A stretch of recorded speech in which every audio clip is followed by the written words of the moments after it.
Hey Sugar Snaps, welcome to the Textile Indie YouTube channel. If you're new here, my name is Brittany. If you're an old friend, welcome in. Bring your favorite beverage, cozy up with your current work in progress, and let's spend some chatty, crafty time together. I have a basket of wool that I'm preparing into rollags. I want to show you my preparation process for that. This is freshly washed. I did this in a video a few weeks ago. I'm also sharing our weekend getaway. We spent some time out for the weekend exploring. It was a very relaxing time, reading and sitting by the ocean and going for walks, and it was a lovely time. Out on the waterfront in Tacoma, taking a walk. There's a path that kind of follows the coast or the bay. Getting outside and enjoying the brisk weather. Just came from a coffee shop. Had some baked goods that were really good. Stayed at McMiniman's last night. Got some really good poke and a burger. So just kind of meandering this weekend, which has been really nice and relaxing, and brought my knitting along. So been doing some knitting and just resting from our normal day-to-day life for a while. Jordan and I are taking a 9th year wedding anniversary trip. We left Friday night, stayed at McMiniman Hotel in Tacoma, the Elks Temple, then explored a little bit of Tacoma yesterday. Today's Sunday. We drove out to Westport last night and stayed the night in a state park that was like a first come, first serve. We stayed in the back of the car here. We're in Westport and we set up our bed in the back of the car. So we're about to start our delicious charcuterie dinner.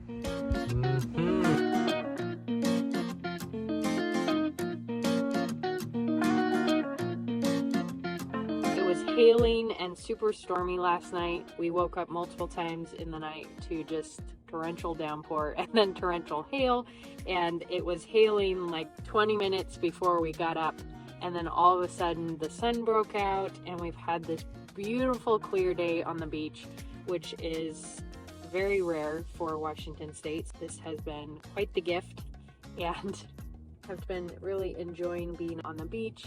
I just found a basket handle and attached it somehow into a basket. There's the handle. Just got back from a walk on the beach and we're off to get coffee. We're gonna find a beach we can drive out onto and then enjoy our coffee and do some reading.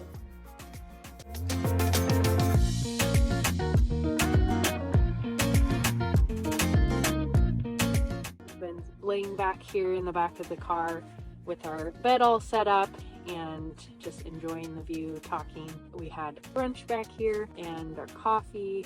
Jordan's out on a nice long walk by himself, and I decided to pull out my knitting for a while. I've been knitting a lot on this trip, so I have almost 2.5 inches of the ribbed edge on the bottom of this April cardigan by Petite Knits, and I am chugging along. So super excited to be making progress on this guy, and it's just a very relaxing activity to do while on vacation.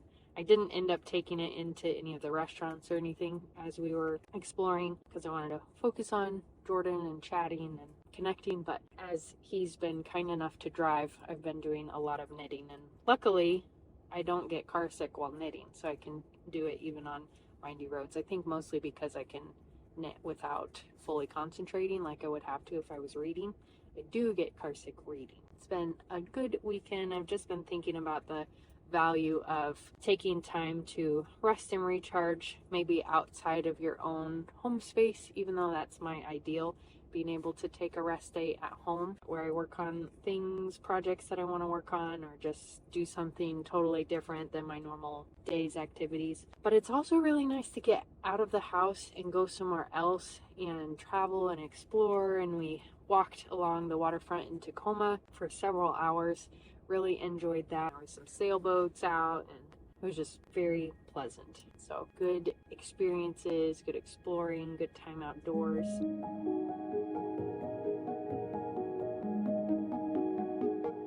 Back in January, I did a series called the Developing a Creative Practice Challenge.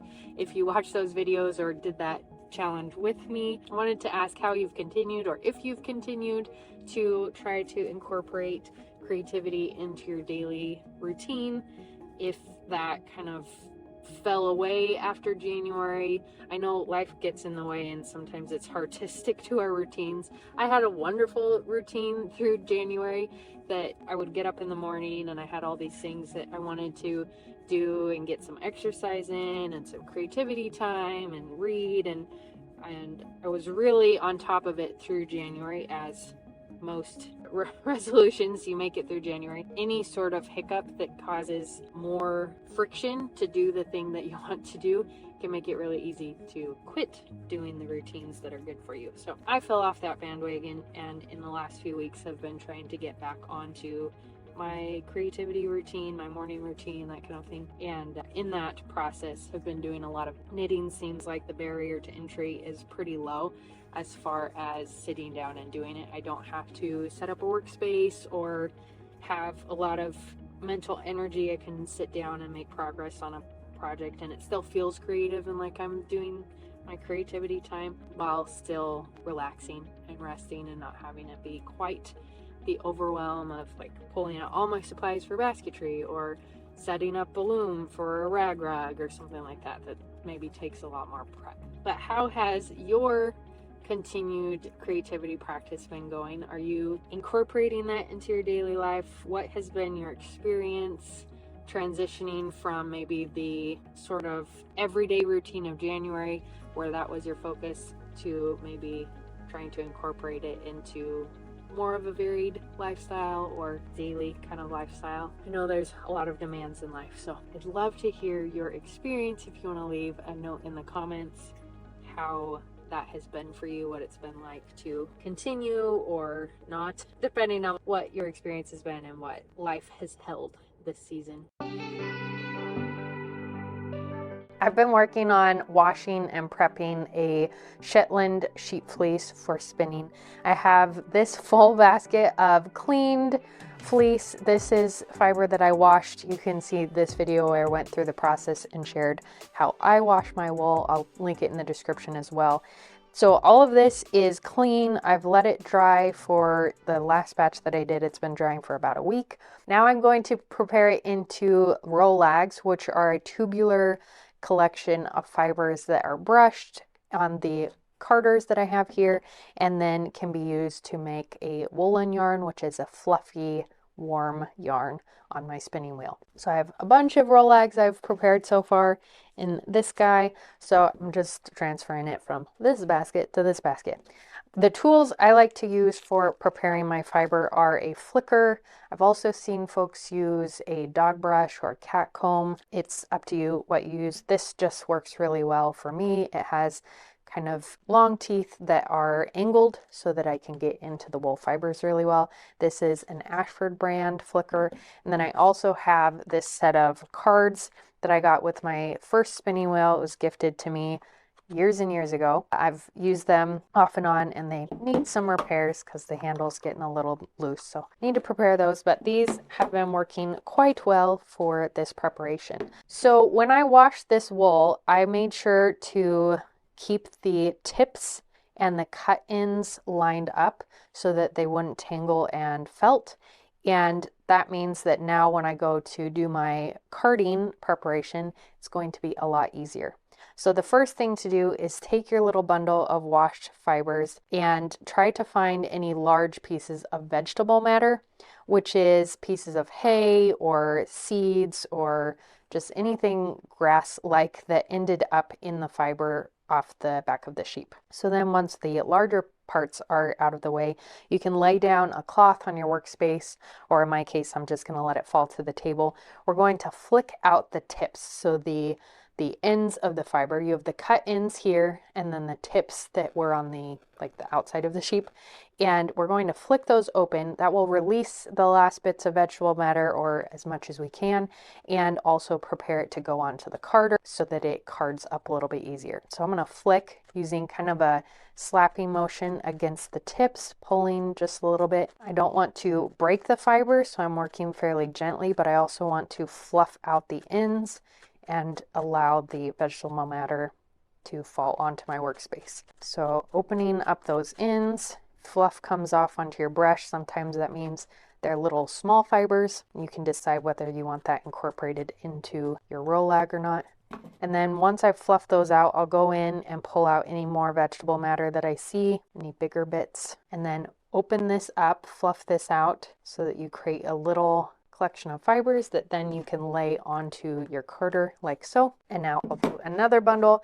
You can usually get a couple small bundles worth of fiber onto a carder for one rolag. I'll open this one up. As you're doing this, you may want to wear a leather glove or some sort of hand protection on your fiber holding hand because this flicker is very sharp and the little tines can stab you. I've done it a few times. It's not very comfortable. Having some sort of glove or whatnot on your hand to protect you is a good idea. I'm going to do one more little tuft here for this guy. And then once your carder has enough fiber, wipe off or shake out your work surface. If you happen to drop your rolag onto that, you're going to get all the vegetable matter back in the wool. So it's good to clear that out of the way. And then you're going to hold these so that they're facing each other and then rotate so you have hands pulling apart.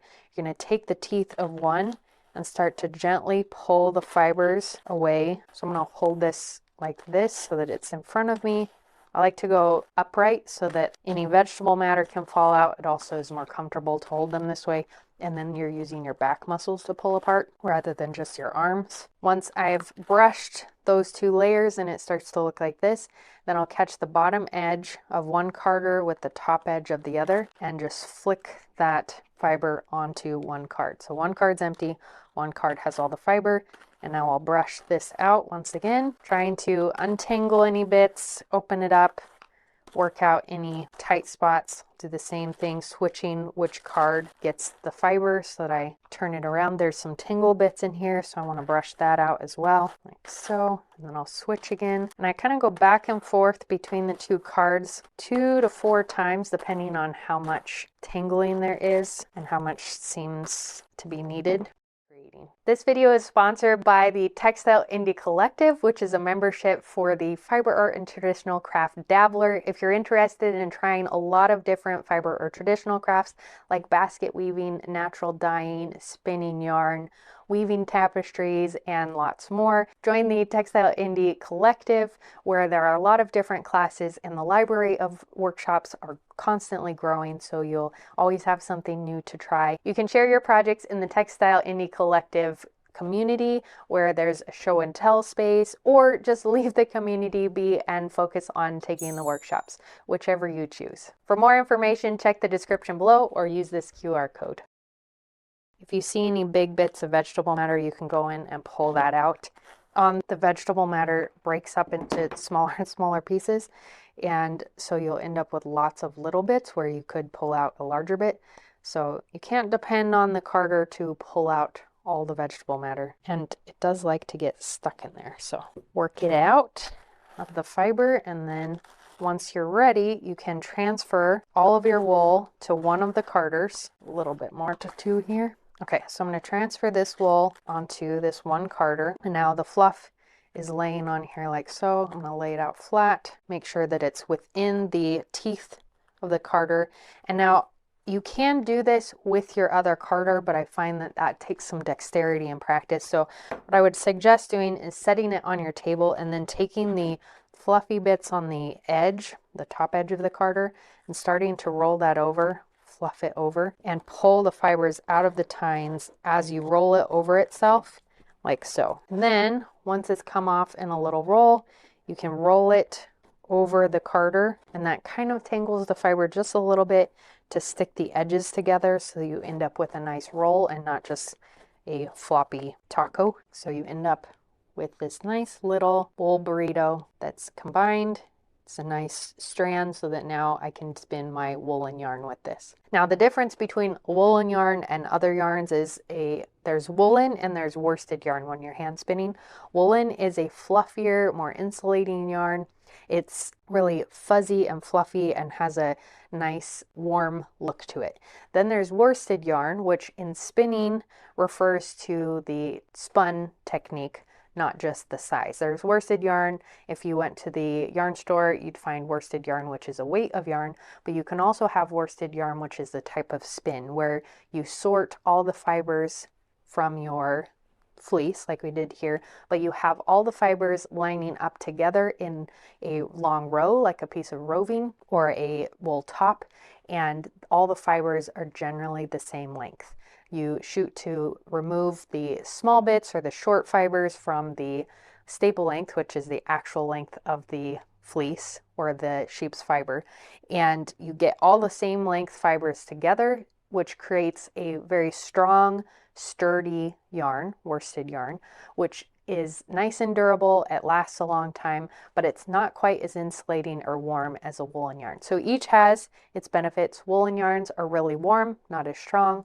Worsted yarns are very strong, but doesn't have the same insulating factor. So this preparation, the rolag, I will be able to spin a woolen yarn from the end, and all the fibers are kind of different lengths. I mix them all up together straight from the fleece that I washed, and I will spin from the end so that the fibers are also kind of mixed up and tangled a little bit, and that will make a nice fluffy yarn. This is where it's spinner's choice.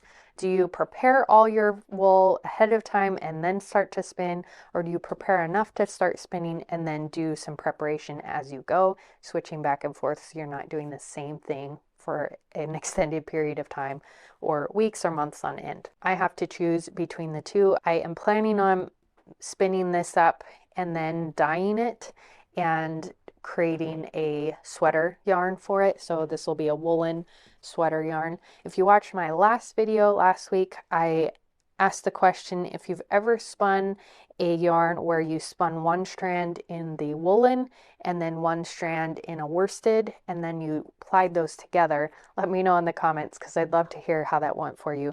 I'm going to do a little test sample and see how that works out. I could also do a semi-woolen or semi-worsted, which kind of mixes some of the two different techniques, combining the woolen preparation with a worsted drafting method or the worsted preparation with the woolen drafting method. There's so many options. Being able to spin your own yarn opens up a world of possibilities, and the structure of your yarn can be such a variety of things. So it's very exciting because you can kind of control each element, to a certain extent, control each element of your yarn and create a yarn that's unique to the way that you want to work with it or the item that you're creating.